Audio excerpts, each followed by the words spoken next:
When we speak of beauty personified, I have a person sitting right across me here in our studios at News 9, Vipra Mehta, extremely gorgeous, very talented, very intelligent. She's Miss Cosmo India 2025. Thank you so much, Vipra, for joining the conversation for News 9. Thank you so much for inviting me. It's my honor to be here. Let me go straight back to the beginning of this journey. What Okay. motivated you to enter the world of pageantry? So back then I really struggled with my weight and I couldn't find any label which talks about women. And then I came to know that beauty pageant truly stands for women's, and why not to use a platform when you can give yourself a edge of glitz and glam, yet inspires thousands of girls who are waiting to come into the beauty pageants. So that's how I end up doing beauty pageants, and I'm super happy, I'm super blessed to do it because now I'm representing India as Miss Cosmo 2025. It's the honor that I'm taking forward. So And when you were crowned, when that beautiful crown was kept on your head, what were the emotions rushing through your mind? I just want to cry because I have worked immensely hard to stand there. It's a journey of 3.5 years. I have tried for Liva Miss Diva for 3 years back to back and I couldn't make it. And then I paused. I was like, I don't want to do it. I just can't do it. I can't face failures. But I'm always grateful that my parents, my teachers, my friends were there who actually embraced me. They actually made me believe that I can do it. And then I started working hard, and that's how I became the new Liva Miss Diva Cosmo 2025. The journey taught me that when this crown was put on my head, it suddenly made me realize that it's not easy because it's just not the representation, it's about leaving a legacy behind, because from Liva Miss Diva I'm the first representative. So I don't know, like I'm so excited. I've already gone to Miss Cosmo International 2 times for visit, and we had a good time over there. So this small little things are making me nervous, but I'm really excited at the same time. We have Vietnam coming up in December this year itself. How prepared are you for that, and what are the emotions at the moment? Well, I must say I'm all set. There is nothing, there is no stone unturned. I have worked on my communication skills, walk, garments, how you look, your skin, your makeup, hair, everything is all set. So you should just wait and watch what's coming next. I have heard that in the world of pageantry, it's very cutthroat. You have people equally beautiful looking, you have people equally intelligent to you. Amidst all of that, how do you make sure that you are making a mark, you are different than rest of the race? So as I spoke, like every country has their own the best candidates. But what makes you apart from other contestants is the belief that you carry within yourself. It's not easy to believe in yourself every single day when you wake up. Some days are like really challenging, some are really happy, but in this challenge time, if you make your mind every single day, no, you have to push yourself, you have to come out of your comfort zone. It's okay to not feel okay. So that phase of life, if you do it like very smoothly or happily, you will be the winner next time. So So you must be feeling all kind of nervousness there, right? What keeps you content in that tensed moment? well, I chose pageantry. There is no scope of feeling that way because this is something that I really want to do, and I can't feel fear or nervous at the platform that I want to stand. I want to be the fearless women standing as the most inspirational women. That's it, all I need in my life. You have done, you've spent a brief amount of time in the acting world as well. How did you ventured out there? How young were you when you started? And how did your acting ventures help you in the world of pageantry? So I started doing acting at the age of 5, and it was just a very random thing that happened in my life, but it changed me. I am the most active person because I have done acting, I have done dancing, I have done engineering, I have done fashion designing, I have done pageantry and whatnot.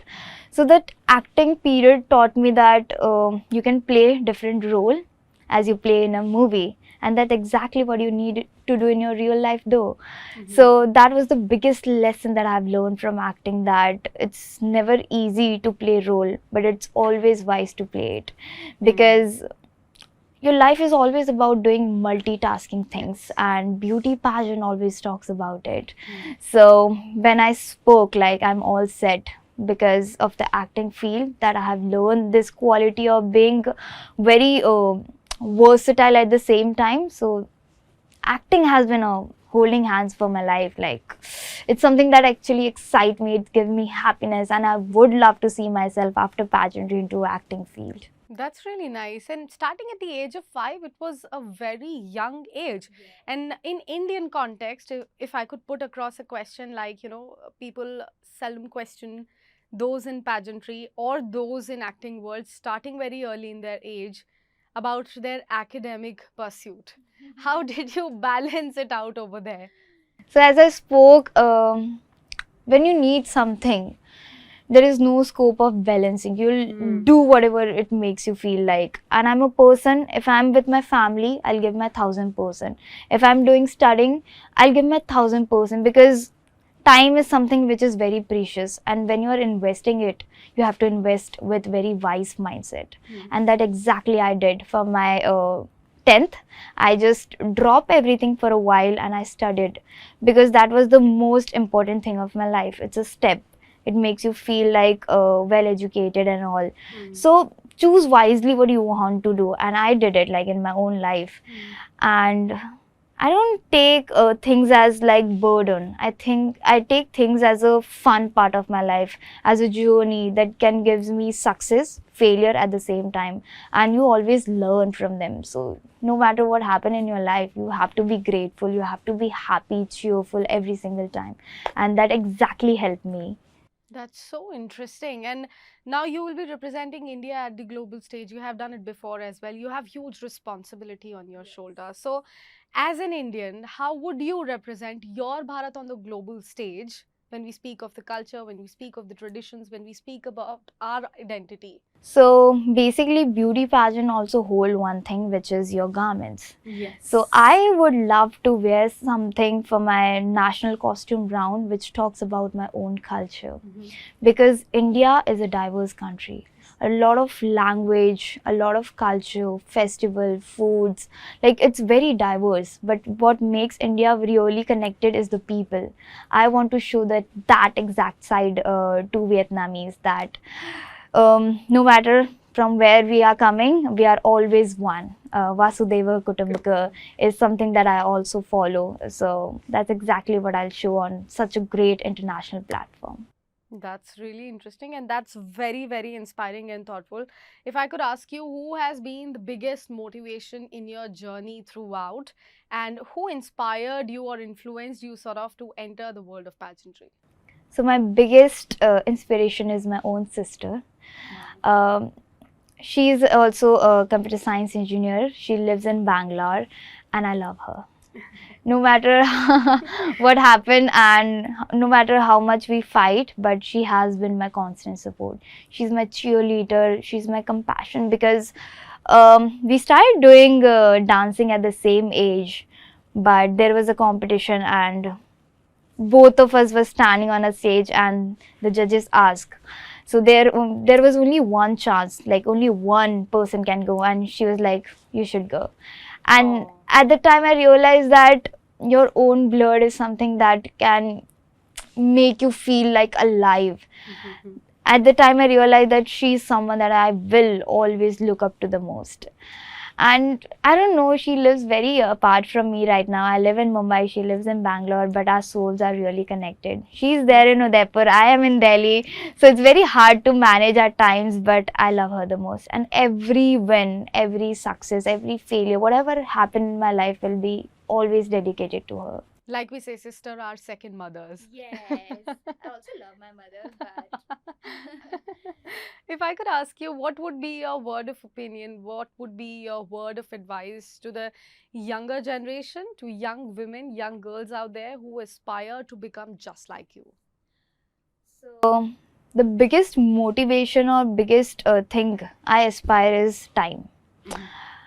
I don't like to get late. I'm a person who loves to be on time or before time. And time is something that can teach you everything, because it will never come back to you, no matter how much you try to go back then, or you try to figure out your future. But you should always live in present, and that's the beauty of life.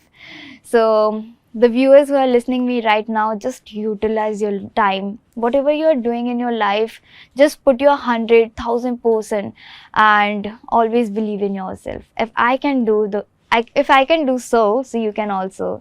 So that's the smallest thing in your life, but it can make or break your career.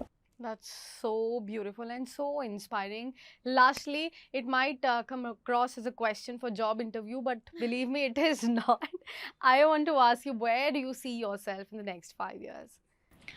As I spoke, I don't live in future. I'm a person who would love to live in present.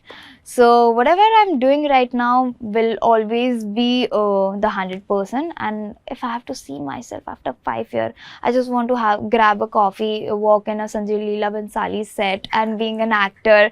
And I just want to like chill, because I have worked immensely hard to stand there, and I want to act, of course, because that's the second thing that I love the most. First is always passion. So that's exactly what I see after 5 years. And fingers crossed, I hope your journey is as beautiful as you. All the very best for Vietnam. Thank you so much for speaking to News9. It was a lovely, lovely conversation that I had with you. Thank you. Thank you.